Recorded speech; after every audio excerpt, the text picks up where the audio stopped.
आइए हम परमेश्वर के वचन में से देखेंगे रोमियो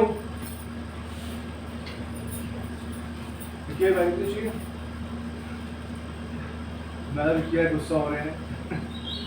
आइए मैं कर रहा हूँ, ये मेरी थोड़ी आदत है मेरी। रोमियो 2 अध्याय, रोमियो उसका 2 अध्याय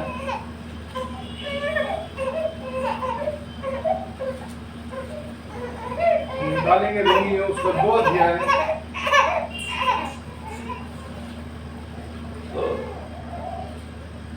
रोमियो 2 अध्याय उसका 1 से लेकर 11 पद तक पढ़े। 299 पेज नंबर देखना, 299।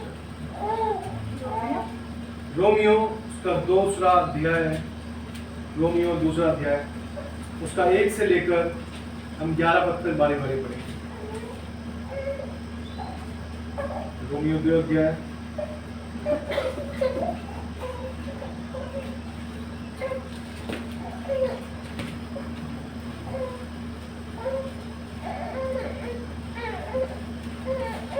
आइए हम एक बारी बारी पढ़ेंगे। अतः है दोष लगाने वाले तू कोई क्यों ना हो, तू निरुत्तर है, क्योंकि जिस बात में तू दूसरे पर दोष लगाता है उसी बात में अपने आप को भी दोषी ठहराता है। इसलिए कि तू जो दोष लगाता है स्वयं ही वो काम करता है। हम जानते हैं कि ऐसे काम करने वालों पर परमेश्वर की ओर से दंड की आज्ञा होती है। दंड की आज्ञा होती है। हे मनुष्य, तू जो ऐसे काम करने वालों पर दोष लगाता है और आप वो ही काम करता है, क्या ये समझता है कि तू परमेश्वर की दंड की आज्ञा से बच जाएगा? क्या तू उसकी क्या तू उसकी कृपा और सहनशीलता निज रूपी धन को तुच्छ जानता है? क्या यह नहीं समझता कि परमेश्वर की कृपा जो मन को सिखाती है?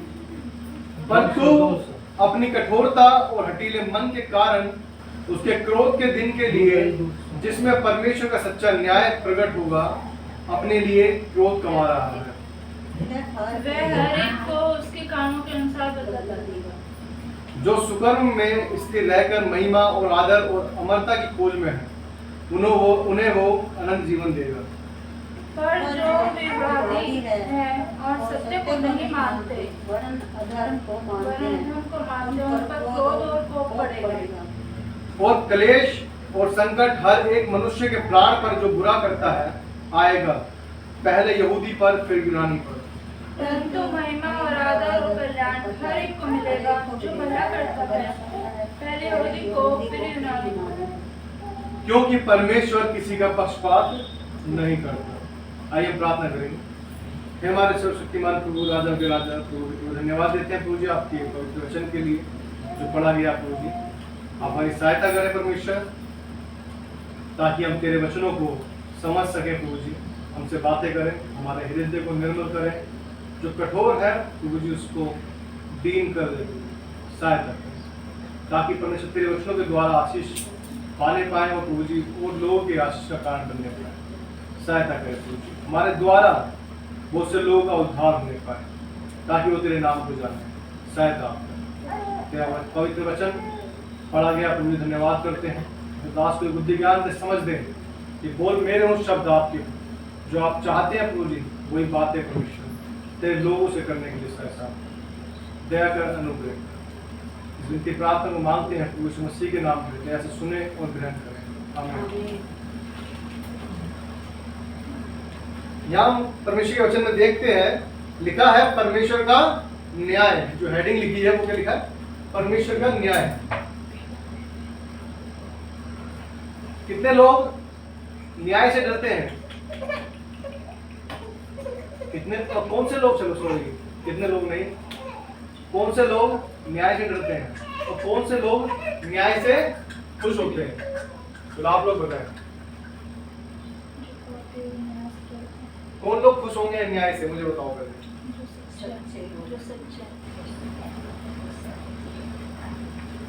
जो सच्चे हैं, जिन्हें पता है मैंने कुछ गलत नहीं किया, वो न्याय से नहीं डरेंगे बल्कि खुश होंगे। क्यों होंगे? क्योंकि उन्हें पता है मैंने गलत नहीं किया, तो फिर मैं दोषी नहीं ठहरूंगा, लेकिन मैं क्या ठहरूंगा? निर्दोष ठहरूंगा। लेकिन जो लोग डरने वाले हैं, वो कौन लोग हैं जो डरने वाले हैं? बुराइयां, गलती, दूसरों का अपराध करने वाले, दूसरों का खाने वाले, दूसरों को परेशान करने वाले, ये लोग क्या है? डरेंगे। जो गलत लोग होते हैं वो कभी भी केस को फाइल नहीं करते, कभी कोर्ट में नहीं जाते। इसके लिए कि ये मेरा हक है, ये मैंने ले लिया, ऐसा ले लिया। क्योंकि दुष्ट अपने काम को जाने नहीं देता, क्योंकि वो पहले खुद ही सब कुछ समेट के रख देता है। कोर्ट में कौन जाएगा? जिसके साथ गलत हुआ है, कोर्ट में वही तो जाएगा। जिसका गलत हुआ वही जाएगा, इसका मतलब क्योंकि वो सही है।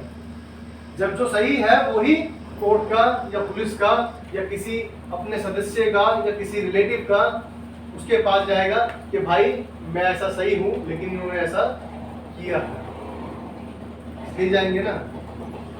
जब परमेश्वर का न्याय आएगा, जब प्रभु यीशु मसीह बादलों पर आएगा, तो क्या हम भी इस बात को कहने पाएंगे कि हाँ हम निर्दोष हैं, हम परमेश्वर के प्रति वफादार थे, या परमेश्वर के जैसे कार्य उसने कहे थे वैसे ही कार्य कर रहे थे,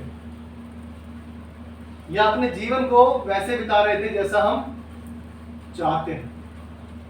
बाइबल में लिखा है, हमने पढ़ा, देखते हैं रोमियो में ही जहां आपने पढ़ा 2 पद में लिखता है, हम जानते हैं कि ऐसे ऐसे काम करने वालों पर परमेश्वर की ओर से ठीक ठीक दंड की आज्ञा होती है। ठीक है, और लास्ट पद पढ़ते हैं, 11 पद जो हमने लिख पढ़ा था अभी, क्योंकि परमेश्वर किसी का पक्षपात नहीं करता। ये बात याद रखिएगा, यदि हम परमेश्वर को पुकारते हैं, परमेश्वर के चरणों में रहते हैं और परमेश्वर को अपना सब कुछ मानते हैं, याद रखिएगा, ना तो वो पक्षपात करता है कि हाँ अरे मोनू तो पास्टर है, मोनू को तो मैं चलो इसको तो छोड़ दूंगा, कोई बात नहीं, चलो दुखरन भाई को और विक्की भैया को ले लेते हैं, ये बंदे इनको पकड़ लेते हैं। परमेश्वर ऐसा करेगा क्या कि गलत मैं हूं और लेकिन पकड़ इनको लेगा? ऐसा हो सकता है क्या? ऐसा होगा? यदि मैं गलत हूं, चाहे मैं एज अ पास्टर यहाँ पे प्रीच करूं, चाहे मैं जाकर रोडों पर वचन बांटूं, लेकिन मैं यदि गलत हूं तो परमेश्वर मुझे उसका दंड देगा, मुझसे उस बात का न्याय लेगा, क्योंकि परमेश्वर पक्षपात नहीं करता। तो पक्षपात नहीं करता। यदि हम सोचें कि दुष्ट लोग इतने बढ़ते जा रहे हैं, जो खराब लोग हैं बढ़ते जा रहे हैं, लेकिन हम लोग क्या है? घटते जा रहे हैं, तो ये ना सोचे कि परमेश्वर हमारी ओर देखता नहीं, या परमेश्वर की दृष्टि हमारी ओर लगी नहीं, या परमेश्वर हमसे प्रेम नहीं करता। परमेश्वर हर बात में न्यायी परमेश्वर, वो हमें हर बात में विजय देने में सक्षम है, लेकिन वो चाहता है कि हम जिस अवस्था में हैं हम उसे पुकारें और उसके समर्पित रहें, उसके समर्पण में रहें, अपने आप से बुद्धि ज्ञान न लगाएं, क्योंकि बहुत बार क्या करते हैं? अपनी बुद्धि लगाते हैं। अपनी बुद्धि जब लगाते हैं तो क्या होता है? हम गलतियां करते हैं, हानि को उठाते हैं। बाइबल लिखा है, हम देखेंगे यहीं पे रोमी में लिखा है, 30 पद में आपके लिए पढ़ता हूं, हे मनुष्य, तू जो ऐसे ऐसे काम करने वालों पर दोष लगाता है और आप वह ही काम करता है, क्या यह समझता है कि तू परमेश्वर की दंड की आज्ञा से बच जाएगा? लिखा है, हे मनुष्य, किसके लिए लिखा है? हम मनुष्य तो है नहीं, है ना? हम मनुष्य है, हम मनुष्य है, हम मनुष्य है ना? तो अपने ऊपर डाउट क्यों कर रहे हो कि हम मनुष्य नहीं है? हम मनुष्य है ना? कितने लोग मनुष्य है यहाँ पर? मैं तो हूँ, और सभी है। नहीं, मैंने पर्सनली पूछा है कि कौन कौन है। हम अभी यही बात चल रही है कि मैं अपने आप को अच्छा बताकर दूसरों को क्या कर सकता हूँ? दोषी दिखाता हूँ कि ये दोषी है और मैं सबसे बढ़िया हूँ। मुझसे लोग आजकल ऐसे मिल जाते हैं कि अपने आप को सोचते हैं हम तो बहुत बढ़िया है, लेकिन दूसरा बंदा क्या है, गलत है। ना ही न्याय के टाइम पर ये कहा जाएगा कि हाँ मोनू अच्छा चलो इसके बारे में बताओ, ये ठीक है, तेरे कहने में छोड़ दूंगा, ऐसा करेगा क्या परमेश्वर? हर एक को क्या है, अपना न्याय देना है। अभी तो मैंने कहा कि सभी मनुष्य हैं, सभी है, लेकिन हमें खुद बोलना है। यदि पाप मैंने किया है तो उसकी क्षमा भी मैं ही मांगूंगा। मेरे बच्चे छोटे बड़े नहीं है जो उनके लिए मैं दुष्टता में नहीं खोए हुए जिसके लिए मैं प्रार्थना करूं। अगर वो खुद समझदार है, खुद सही है, उनको पता है अच्छा बुरा क्या है, तो उन्हें भी परमेश्वर से क्षमा खुद मांगनी होगी। मैं किसी के पापों के लिए उनकी क्षमा नहीं मांग सकता कि परमेश्वर मैं इनके जो इनके पाप है मुझे दे दे और क्या है इनको क्षमा कर दे। मैं उनके लिए प्रार्थना कर सकता हूँ कि परमेश्वर इनके मनों को बदले और ये क्या करें, खुद पश्चाताप करें, क्योंकि हमें खुद को ही अंगीकार करना होगा। लिखा है रोमियो में ही,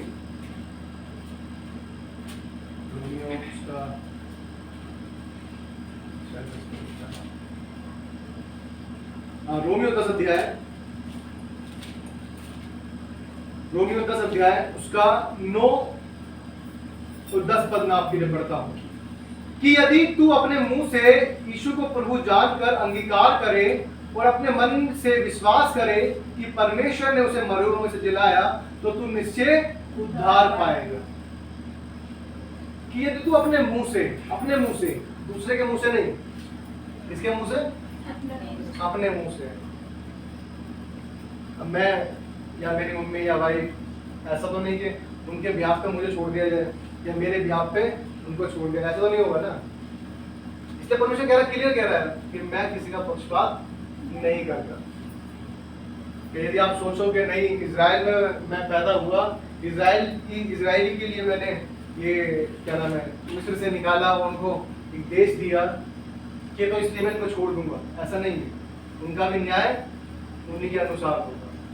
जो व्यवस्था के अधीन है उसके व्यवस्था के अनुसार उनका न्याय होगा, और जो अनुग्रह के अधीन है उनका अनुग्रह के द्वारा ही उस परमेश्वर न्याय करे।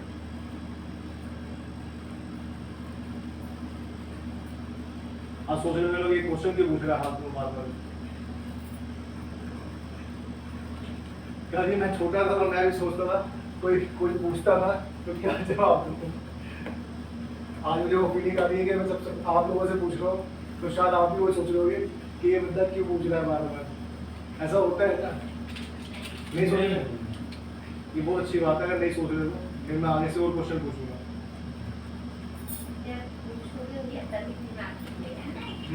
ये बात तो सही है। मैं चाहता हूँ कि आपके साथ साथ मेरा भी दिमाग चले, क्योंकि मेरे पास भी नहीं है। मतलब सच में हम परमेश्वर को यदि जानना चाहें तो हम इस वचन से इतना सीख सकते हैं जितना हम किसी चीज से नहीं सीख सकते। लेकिन परमेश्वर के वचनों को ध्यान नहीं देते, परमेश्वर के वचनों पर मनन नहीं करते, परमेश्वर से सवाल नहीं पूछते। आप यकीन नहीं मानेंगे, मेरे पास बहुत से क्वेश्चन होते थे, जैसे आप क्या है ना पूछेंगे नहीं तो पता क्या चलेगा। ऐसे ही बहुत बार हमारे दास कहते थे कि बाइबल ध्यान से पढ़ना, अपने आप पढ़ना, परमेश्वर से पूछना, क्योंकि जो दास है वो तो बता देगा, चलो 12 बार बता देगा, एक बार बता देगा, 3 बार बता देगा, 10 बार बता देगा। लेकिन जब हम एक ऐसी एज पे आ जाते हैं कि जब हमें खुद पूछना चाहिए परमेश्वर से, तो फिर वो दास ये कहता है कि तुम परमेश्वर से पूछो। इसलिए नहीं कहता कि उसे पता नहीं है, वो इसलिए कहता है कि हम उससे सीखना सीखे, उससे सीखना सीखे, कोई और सिखाने नहीं आएगा। इसमें हम वचन में जब देख रहे हैं लिखा है यदि तू अपने मुंह से यीशु प्रभु जानकर अंगीकार करे और अपने मन से विश्वास करे कि परमेश्वर ने उसे मरे हुओं में से जिलाया, तो तू निश्चय उद्धार पाएगा। क्योंकि धार्मिकता के लिए मन से विश्वास किया जाता है और उद्धार के लिए मुंह से अंगीकार किया जाता है। धार्मिकता के लिए मुंह से अंगीकार किया जाता है। मैंने जो भी बात बोली कि हम किसी और के बिहाफ पे काम नहीं करेंगे, हम हर किसी के लिए प्रार्थना कर सकते हैं, लेकिन जो अंगीकार करना है उसे खुद करना होगा, कोई और नहीं आएगा, लेकिन हमें खुद करना होगा। आइए हम परमेश्वर वचन में देखेंगे लूका लूका, जो हम देख रहे हैं आज, हम देखते हैं कि हम दूसरे में दोष पाते हैं, लेकिन अपने आप को हम क्या मानते हैं? हम परफेक्ट हैं। रोमियो में मैंने अभी पढ़ रहे थे, रोमियो में, उसको भी देखते हैं एक बार। रोमियो में आपके लिए पढ़ता हूं एक बार, रोमियो का दूसरा अध्याय जो हमने निकाला हुआ था हमने,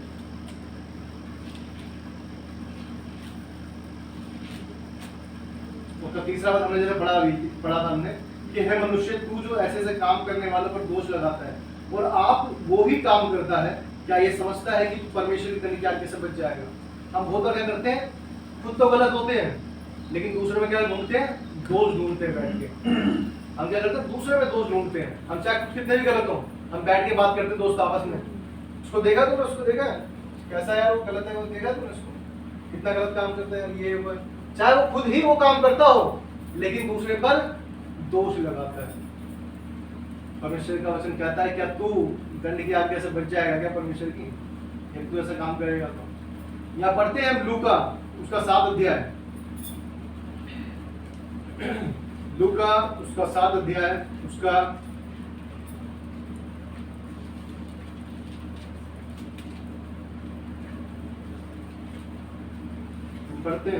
यहाँ से लेकर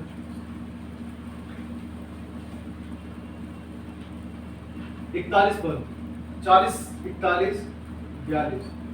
यीशु ने उसके उत्तर में कहा, हे शमौन, मुझे तुझसे कुछ कहना है। वह बोला, हे गुरु कह। किसी महाजन के 2 देनदार थे, एक 500 और दूसरा 50 दिनार का देनदार था। जब उनके पास पटाने को कुछ न रहा तो उसने दोनों को क्षमा कर दिया, इसलिए उनमें से कौन उससे अधिक प्रेम रखेगा? शमौन ने उत्तर दिया, मेरी समझ में वह जिसका उसने अधिक छोड़ दिया। उसने उससे कहा, तूने ठीक विचार किया है। मैं बता देता हूँ, उसके अंदर एक पापिनी स्त्री थी। एक फरीसी ने यीशु मसीह को क्या कहा कि तू मेरे घर में आकर भोजन करना, ठीक है, भोजन के लिए बुलाया फरीसी ने। अब उसी में से कहीं से एक स्त्री आई जो पापिनी स्त्री है, बाइबल में लिखा है वो पापिनी स्त्री है। वो क्या पाप करती थी? व्यभिचार। वो पापिनी स्त्री थी। फरीसी के घर में खाना खाने गए, हम एग्जांपल मान लेते हैं, खुद मान लो एग्जांपल के, मतलब ऐसे सोचने के लिए कह रहा हूँ, हम अपने आप को नहीं कह रहे।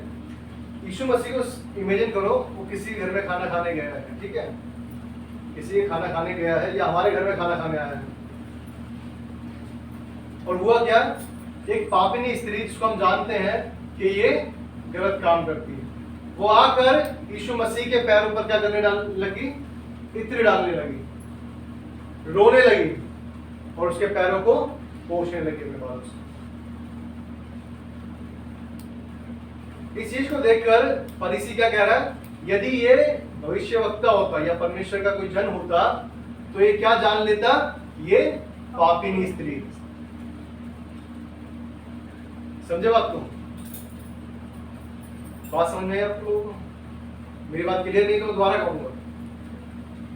यीशु मसीह किसी घर में खाना खाने गए और एक पापिनी स्त्री आई जिसने यीशु मसीह के पैरों को धोया, संगमरमर के बर्तन में वो इत्र लाई, उससे पैरों में छिड़का, रोने लगी, आंसू उससे बहा दिए उसके पैर पर और पैरों से, उसके बालों से क्या करने लगी? उसके पैरों को पूछने लगी। इस बात पर जिसने उसे घर में बुलाया था खाने के लिए यीशु मसीह को, तो देखने लगा और उसने कहा, यदि ये परमेश्वर का पुत्र होता, यीशु मसीह को कहता है, यदि ये परमेश्वर का पुत्र होता या परमेश्वर का भविष्यवक्ता होता या उसका जन होता तो ये जान लेता ये पापिनी स्त्री है,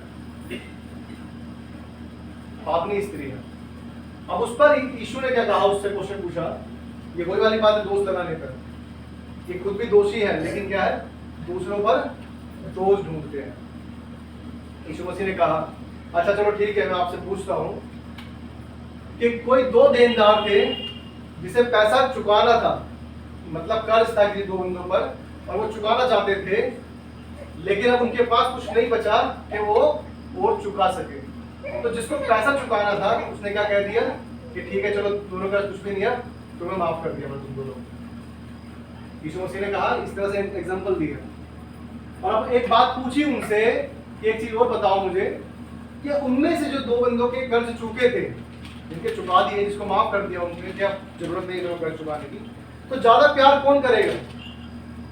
उस व्यक्ति से ज्यादा प्यार कौन करेगा? ज़्यादा क्षमा कर दिया है। वो दोनों लोग प्यार करेंगे, लेकिन ज्यादा प्यार कौन करेगा? एक पर 1 लाख का कर्ज था, एक पर 10,000 का कर्ज था, ज्यादा कौन प्यार करेगा? 1 लाख वाला ना। जब 1 लाख वाला प्यार करेगा, उसने भी एग्जांपल दिया। हदीसी क्या था? अपने ड्रेस में, अच्छे खासे घर में खा पी रहा बैठा हुआ है, उसने यीशु मसीह के उस प्रेम को चख नहीं पाया जिस तरह से उसे चखना चाहिए।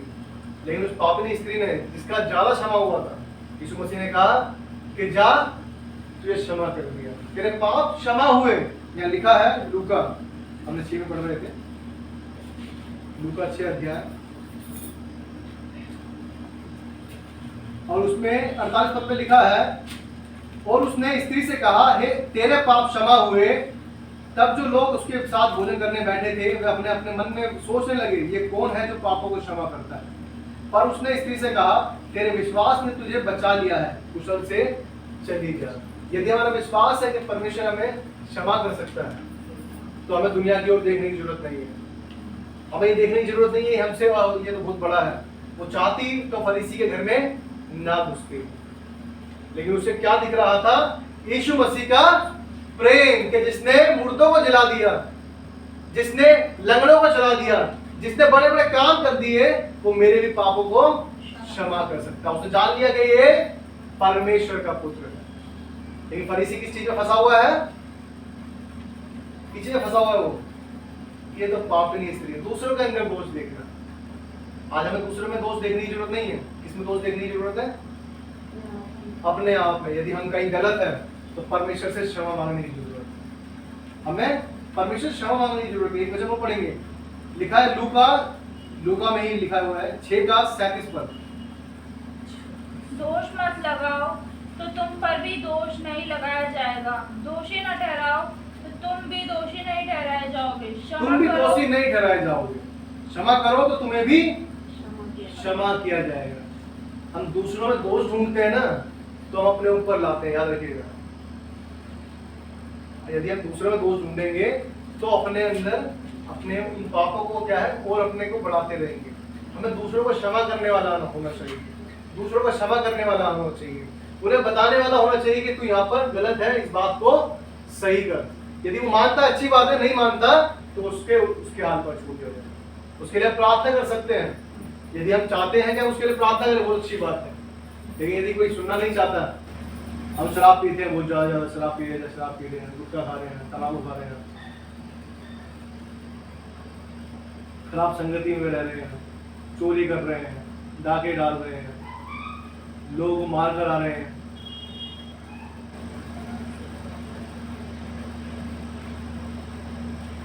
तो क्या करेंगे? ऐसे लोगों के लिए क्या करेंगे? हमें प्रार्थना कर सकते हैं। ये नहीं कहेंगे अरे तो ये है, इससे ठीक तो मैं हूं। चीज जब गलत हो जाती है, जब हम ये कहते हैं इससे ठीक तो मैं हूं। याद रखिएगा, यीशु मसीह सारे जगत के लिए अपने प्राण को दिया, सिर्फ मेरे लिए या आपके लिए या किसी एक जाति के लिए या एक देश के लिए, ऐसा नहीं। बाइबल बताती है सारे जगत के लिए उसने प्राण दिया। इसलिए दोष हमें दूसरों में नहीं ढूंढना, अपनी गलतियों को निकालना है। सबसे बड़ा जो क्या कहते हैं, बहुत बार हमने सुना होगा वर्ड, किसी को उल्टा बोल देना आसान है, किसी से माफी मांगना बहुत मुश्किल होता है। क्या माफी मांग सकते जल्दी से जाके? जब तक आप में मैं अहंकार आपसे माफी नहीं मांगी जाएगी। आप भी कहेंगे मैं क्यों मांगूंगा इससे माफी, मैं कर दूंगा इससे। सॉरी तो हम जल्दी बोल देते हैं, सॉरी। लेकिन वही वर्ड अगर हिंदी में बोलते हैं माफी, तो माफी में ऐसा लगता है बहुत भारी वर्ड है, और सच में भारी वर्ड है उनके लिए जो अपने आप में जीते। लेकिन जो माफ करना जानते, जैसे यीशु मसीह क्रूस पर चढ़े होने के बावजूद जिन्होंने उसे क्रूस पर चढ़ाया था, तब भी उसने क्या कहा, हे पिता इन्हें क्षमा कर, ये नहीं जानते कि क्या करते हैं। हम कह सकते हैं क्या? कोई हमें थप्पड़ मार के चला जाए और हम बोले परमेश्वर से क्षमा करना, बोल पाएंगे क्या? बोल पाएंगे? बताओ बोल भाई। तो देख रहे हैं लेकिन जवाब नहीं दिया ना विक्की भाई। बोल सकते हैं। बोल सकते हैं, बहुत अच्छी बात है। यदि हम ऐसा कर सकते हैं, यदि हमें कोई मार कर जा रहा है और हम कह सकते हैं कि परमेश्वर से क्षमा कर, ये सच में बहुत सामर्थ की बात है, क्योंकि ये सामर्थ किसकी ओर से आती है? परमेश्वर की ओर से। मैंने अपने दास को चाटा खाते हुए देखा है, और चाटा खाने के बाद हाथ ना उठाते हुए देखा है, बल्कि मैंने ही उस बंदे का हाथ पकड़ा जिसने चाटा उठाया कि भाई क्या हो गया, हाथ से नहीं मुंह से बात कर। और उस पर भी मेरे दास ने मुझे कहा कि क्यों छोड़ दे, तो कोई खत्म कर इसको, बोलने की जरूरत नहीं उसको। ऐसा कर सकते हैं क्या? बहुत हिम्मत चाहिए। जो परमेश्वर की सामर्थ को पा लेता है वो इस काम को कर सकता है, हर एक नहीं कर सकता। याद रखिएगा, मत्ती 7 में लिखा है, मत्ती 7 में यही बात लिखता है। मत्ती 7 उसका पहला पद लिखा हुआ है, मत्ती 7 अध्याय पहली किताब। दोष मत लगाओ कि तुम पर भी दोष न लगाया जाए। नहीं है कि पहली किताब 7 उसका पहला पद, दोष मत लगाओ कि तुम पर भी दोष ना लगाया जाए। जब आप दूसरे पर दोष लगाते हैं तो अपने ऊपर भी दोष लाते हैं, क्योंकि जब परमेश्वर हमसे पूछेगा कि चलो ठीक है, तू तो उस पर दोष लगा रहा है, क्या तुझ में कोई खूबी है क्या, या तेरे अंदर ये कमी नहीं है क्या? परमेश्वर क्या चाहता है हमसे? क्यों आया इस धरती पर? धरती पर क्यों आया परमेश्वर? सत्य चले, एक दूसरे का बुरा ना करें, मिलके हम क्षमा करने के लिए क्षमा करने के लिए परमेश्वर आया। परमेश्वर का पुत्र हमारे लिए पापों को क्षमा करने के लिए आया, और क्या बताने आया? प्रेम के लिए। जैसा कि विक्की भाई ने भी कहा कि क्षमा करने के लिए। यदि वो क्षमा ना करता तो हम क्या जो इधर बैठे हैं, हम बैठे होते? क्या हम अपने आप को ये कह सकते थे कि हाँ परमेश्वर मैं बहुत बढ़िया हूँ, मैं बहुत ठीक हूँ? लेकिन इसमें परमेश्वर की दया है कि उसने हमें क्षमा किया। हमारे कितने ही पाप क्यों ना थे, उसने क्या कर दिया? उठाकर पीछे रख दिया। अभी मैं थोड़ा सा एग्जांपल दूंगा, छोटा सा। बहुत से लोग जो परमेश्वर भवन में बचपन से जाते हैं फैमिली के थ्रू, वो लोग फिर भी परमेश्वर से बहुत से कम प्यार करते हैं, परमेश्वर से बहुत कम प्यार करते हैं। लेकिन बहुत से लोग ऐसे होते हैं जिन्होंने परमेश्वर को बहुत बाद मतलब बहुत दिनों बाद या बहुत सालों बाद या बहुत दिनों बाद ऐसे जाना परमेश्वर को, लेकिन जानने के बावजूद भी वो परमेश्वर से बहुत प्रेम करते हैं। क्यों? क्योंकि वो परमेश्वर की अहमियत को जानते हैं। कौन लोग?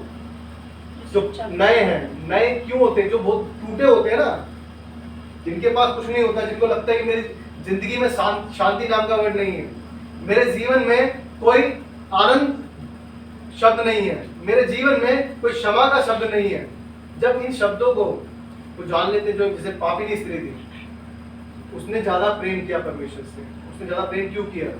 क्योंकि उसके पाप बहुत सारे थे, और उसे पता चल गया मेरा पाप क्षमा कर दिया मैंने परमेश्वर। और जो अपने आप में सोचते रहते हैं मैंने तो कुछ पाप नहीं किया, मैं तो बहुत अच्छा हूँ, मैं तो बहुत अच्छी तरह चलता हूँ, मैं तो ये है वो है, उसके पाप क्या है?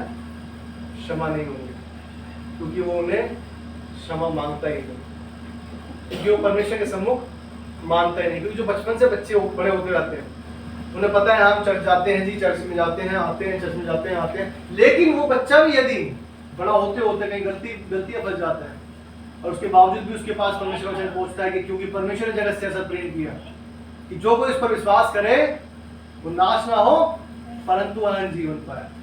तो वो समझ जाता है कि परमेश्वर मुझे क्षमा करना चाहता है यदि मैं उस चीज को स्वीकार करता हूँ। आज लोग स्वीकार नहीं करना चाहते। हमारे अंदर बहुत से हमारे जो काम है असफल होते हैं। हमारे बहुत से काम क्या है? हो नहीं पाते। क्यों नहीं हो पाते? क्योंकि हम परमेश्वर को उसमें रखते नहीं। इससे भी क्या कहा स्त्री को, यहाँ हमने पढ़ा रोमियो में, लूका 6 अध्याय उसका लूका 6 अध्याय उसका 50 में मैं आपके लिए पढ़ता हूँ। पर उसने स्त्री से कहा, तेरे विश्वास ने तुझे बचा लिया है। किसने बचा लिया है? विश्वास ने। क्या विश्वास है हमारे पास कि हम यदि आए हैं परमेश्वर, आज मुझे जो मेरी जरूरतें थी वो तूने पूरी कर दी, और जो मेरी जरूरतें हैं वो उसे पूरी करने पर तू सक्षम है। तूने पूरा करेगा, तूने ठीक करेगा, तू हर एक बीमारी को दूर करेगा, तू मेरे हर एक काम को जो रुके हुए हैं उनको सफल करेगा। तू जो मेरे बच्चे मेरी बात नहीं सुनते वो मेरी बात मानेंगे। जो मेरे बच्चे स्कूल में पढ़ रहे हैं, जो पीछे हैं, जो पढ़ नहीं पाते, वो मेरे बच्चे बहुत अच्छे नंबरों से पास आएंगे। मेरे बच्चे एग्जाम्पल बनेंगे, परमेश्वर तेरे लिए काम आने वाले बनेंगे।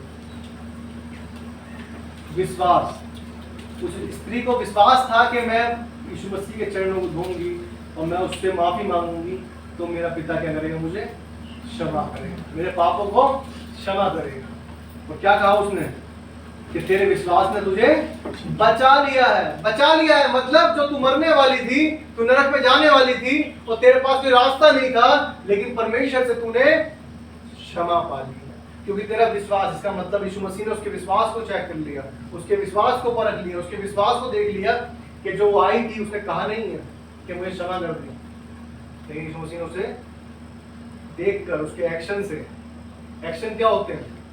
जो हम कार्य करते हैं उससे क्या है? यीशु मसीह ने जान लिया कि ये अपने पाप पर शर्मिंदा है, इसलिए ये मेरे पैरों में पड़ी हुई है कि मुझे क्षमा चाहिए।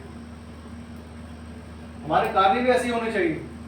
आज हमारे कार्य ऐसे नहीं है। आज हमारे कार्य कैसे हैं? यदि किसी ने गाली बक दी तो उससे ज्यादा 10 गाली हम बक देंगे, ऐसा होता है ना? मैंने देखा है मसीह लोग होने के बावजूद भी, परमेश्वर में विश्वास करने के बावजूद भी लोग अपने मुंह से गाली निकालते हैं, हाथ तक उठा देते हैं, लड़ने लग जाते हैं। किसका डर होगा वो बिल्कुल नहीं देगा। जो परमेश्वर के डर में रहते हैं वो ऐसे काम नहीं करते, लेकिन यदि आप ऐसा कर रहे हैं तो परमेश्वर के क्रोध को मौका दे रहे हैं, क्योंकि आप अपने आप को बुरा नहीं दिखा रहे हैं। याद रखिएगा, अपने आप को बुरा नहीं दिखा रहे आप परमेश्वर को बुरा दिखा रहे हैं, क्योंकि लोग किस पर उंगली उठाएंगे? परमेश्वर पे। क्या परमेश्वर के लोग ऐसे होते हैं? क्या परमेश्वर ने तुम्हें यही सिखाया है? आज पूरी दुनिया में यदि हम जानते हैं, मेरे ऑफिस में भी बात चल रही थी, उसने यही कहा, सच में वैसे तो यार कभी हमने सुना नहीं। किसके बारे में? क्रिश्चियंस के बारे में, कि न्यूज में कहीं आया हो कि लड़ लिए, झगड़ लिए, ऐसा कर दिया, वैसा कर दिया। क्यों? क्योंकि जो परमेश्वर से प्रेम करते हैं उन्हें परमेश्वर प्रेम करना सिखाता है। और ये वही नहीं कह रहा था। कितने लोग यहाँ पर बैठे हैं, सब टीवी देखते होंगे, न्यूज सुनते होंगे, कभी सुना है कि आपस में सारे क्रिश्चियंस लड़ने लग गए, आपस में ये वो कर दिया, वो कर दिया, कुछ करा? कभी लड़ाई झगड़े की खबर आई है? नहीं सुना होगा, मैं तो नहीं सुना।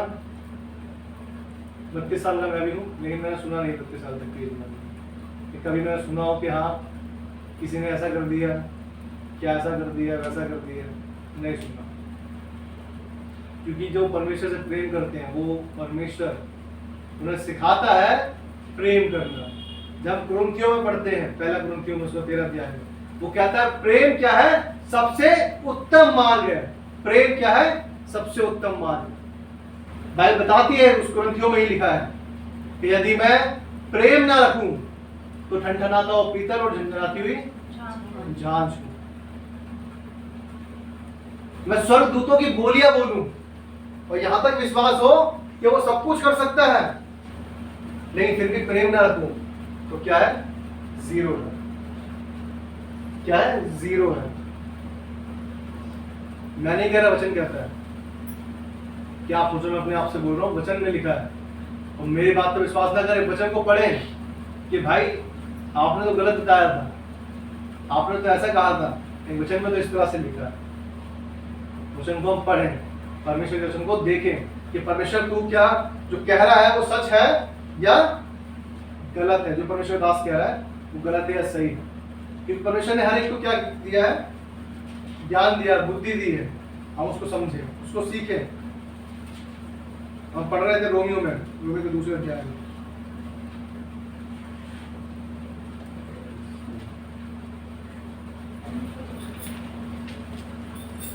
एक वचन पढ़ेंगे, नीति वचन 24:12। नीति वचन 24:12। इसमें नहीं, छोटी वाली किताब में नहीं, बाइबल में नहीं।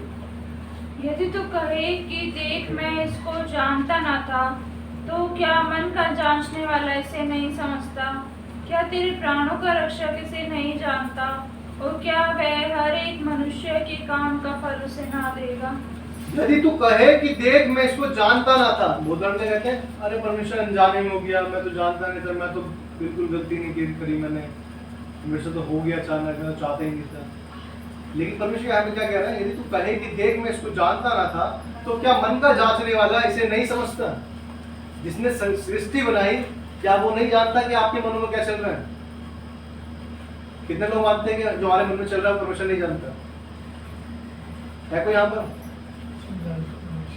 सब जानता है परमेश्वर। आप लोगों के मनों को नहीं जानता लगता है ना? जानता है। दुल्हन भाई मुझे अच्छी बात लगी कि ये सबको लेके चल रहे हैं, बोले सबको जानता है। मुझे सच में बहुत अच्छी बात है सच में कि उन्होंने कहा कि सबको जानता है, और क्योंकि सच बात है कि वो सबको जानता है। वो कह रहा है यदि हम सोचें कि हम छुपा के रखा है कुछ, परमेश्वर ने नहीं देखा। बोधर हम कहते हैं ना, बोधर बहुत से लोग क्या सोचते हैं, अरे इसने तो नहीं देखा, उसने तो नहीं देखा। अरे उसने तो देखा है ना, गलत तो कर देते हैं, इसने नहीं देखा उसने नहीं देखा, लेकिन जो ऊपर बैठा है वो तो लिखा है, उसकी दृष्टि तो निरंतर तुम पर लगी रहती है। याद रखिएगा, निरंतर का मतलब जिसमें कोई अंतर ना हो, एक सेकंड भी इधर तो नहीं करता, हर वक्त देखता रहता है। याद रखिएगा। ये सोचोगे भाई अच्छा अभी नजर हट गई, अब गलत कर देते हैं तो भाई, ऐसा तो नहीं है। लिखा है,